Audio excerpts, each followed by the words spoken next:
नमस्ते दोस्तों, मैं भाग्य सिंह चैनल में आप लोग को नमस्ते करती हूँ। मैं अच्छी हूँ, आशा करती हूँ आप लोग भी अच्छे होंगे, स्वस्थ होंगे, मस्त होंगे, अपने अपने काम में व्यस्त होंगे। मैं आप लोग के सामने एक बेटी का विवाह गीत गा रही हूँ। पसंद है तो लाइक कीजिएगा, सब्सक्राइब कीजिएगा।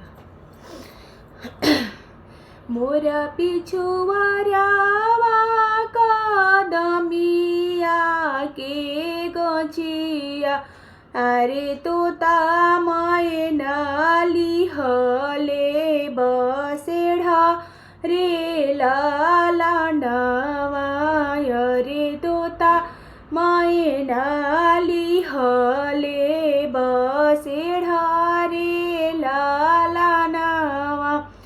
तोता सुती गईले हो मैना सुती गईले, तोता सुती गईले हो मैना सुती गईले, अरे सुती गईले गाम सब लुगारी लालानवा, अरे सुती गईले गाम सब लोगारी लालानवा।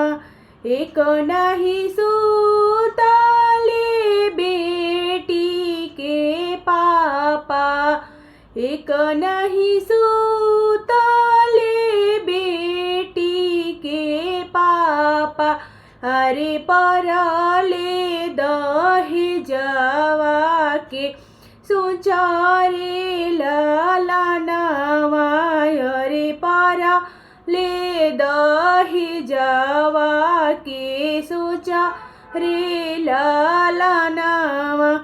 तोता सुती गईले हो मैना सुती गईले, हरे सुती गईले गाम सब लोगा रे लालानवा।